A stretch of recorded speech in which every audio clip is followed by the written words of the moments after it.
Izin bertanya, Bu.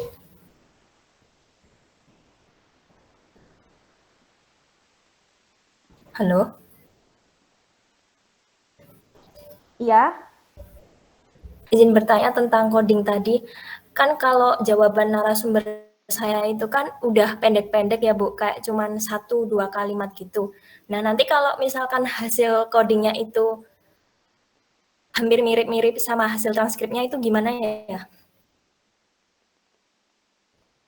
begini. Jadi kalau misalnya jawabannya pendek-pendek, misalnya kemarin ada pertanyaan yang serupa juga seperti ini. Kalau jawabannya pendek-pendek gimana, Bu? Nah, kalau itu bisa dilakukan coding ya dikodingkan gitu. Tapi kalau nggak bisa ya teman-teman perlu menggali keinforman itu lagi.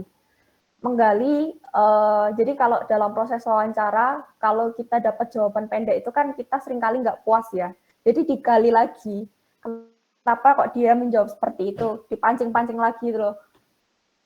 Dia jawabannya pendek seperti itu. Jadi kemarin saya anjurkan karena gini, kalau jawabannya misalnya ya atau tidak, kemudian apa yang akan dikoding dari jawaban ya atau tidak saja gitu. Jadi kemarin saya menganjurkan kalau memang misalnya data itu nggak bisa di-coding, itu sebaiknya teman-teman uh, mewawancarai lagi secara mendalam kenapa sih informan menggali lagi pertanyaan kepada si informan. Jadi biar jawabannya agak agak panjang gitu, Hana.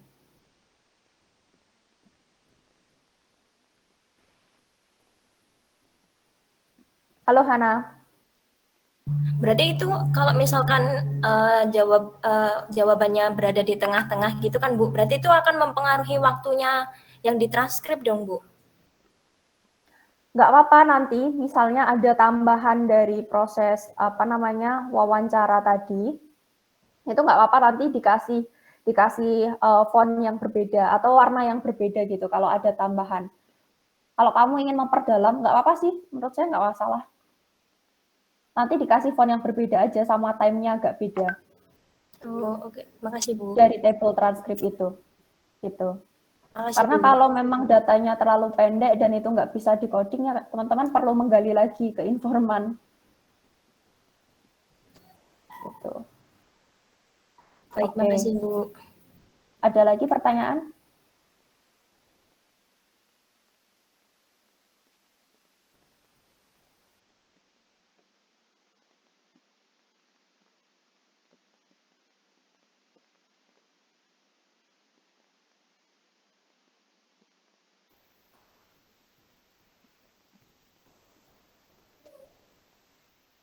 Oke, setelah tadi open coding, selanjutnya adalah axial dan selective coding. Axial dan selective coding ini ada pada kategori dan juga konsep. Kita tadi sudah menentukan temanya di atas. Kita pindahkan di tabel yang ada di sini. Tabel ini ada 7 poin tadi yang menjadi tema. Yang pertama adalah upload foto, kemudian internet membuka peluang pasar bagi UKM, kemudian perubahan model bisnis di UKM, kemudian perubahan sistem pemesanan produk, perbaikan pola penggunaan media sosial oleh UKM, profesionalitas, kemudian variasi penggunaan media sosial. Nah, kita sudah masuk pada axial coding. Kita melihat yang lebih dari beberapa dari kalimat ini tuh masuk dalam kategori apa sih? Upload foto, kemudian pasang harga dan distribusi produk. Oh, ini tuh masuk dalam metode pemasaran sebelum era sosial media. Kemudian kalau kita menemukan hal yang seperti ini lagi, misalnya di informan lain, dia ngomong hal yang sama soal upload foto, kemudian pasang harga, distribusi produk. Nah, kita bisa memberikan kategorisasi yang sama. Metode pemasaran sebelum era media sosial. Seperti ini, misalnya perubahan model bisnis di UKM. Itu dikategorisasikan sebagai tantangan penggunaan internet atau media sosial bagi UKM. Kemudian perbaikan pola penggunaan media sosial. itu juga merupakan tantangan internal dalam penggunaan internet atau media sosial bagi UKM. Ini hampir sama ya, tantangan penggunaan internet, kemudian tantangan internal, ini juga hampir sama. Jadi ketika teman-teman menemukan jawaban informan antara informan 2, atau informan 3, itu jawabannya ada yang sama, gitu, itu bisa dikasih tema yang sama juga. Kemudian kalau misalnya temanya sudah sama, itu nanti bisa dikasih kategori juga yang sama. Gitu. Seperti ini, tema profesionalitas penggunaan media sosial sebagai alat untuk branding, itu kategorisasinya adalah tujuan menggunakan media sosial. Variasi penggunaan media sosial itu juga dikategorisasikan sebagai tujuan menggunakan media sosial. Kategorinya bisa sama di sini.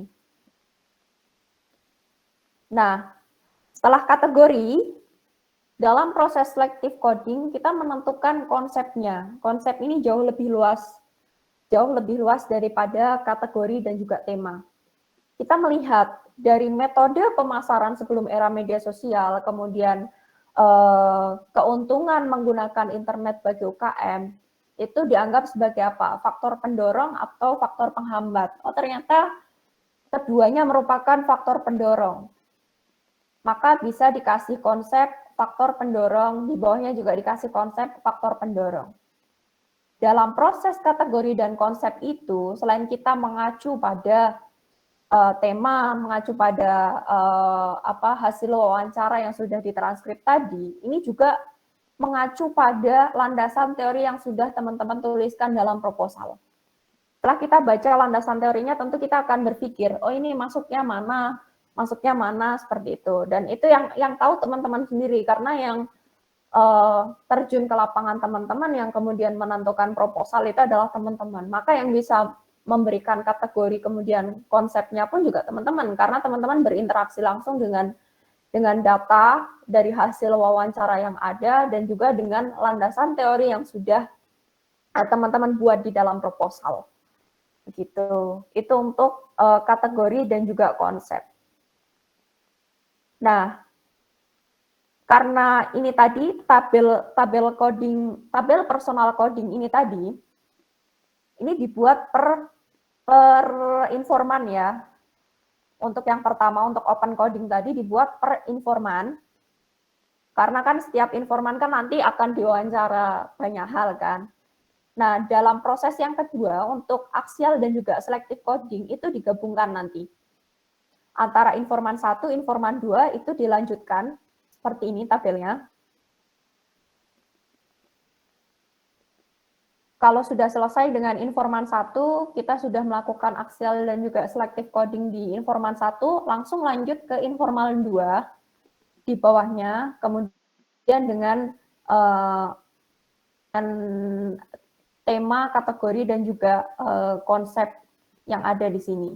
Langsung dilanjutkan. Ini di-merge saja, dijadikan satu. Jadi kemarin di sini kan baris-baris juga seperti yang ini, itu dijadikan satu, yang informan 2 juga, terus nanti berlanjut ke informan 3 dan juga seterusnya. Begitu. Dari sini ada pertanyaan?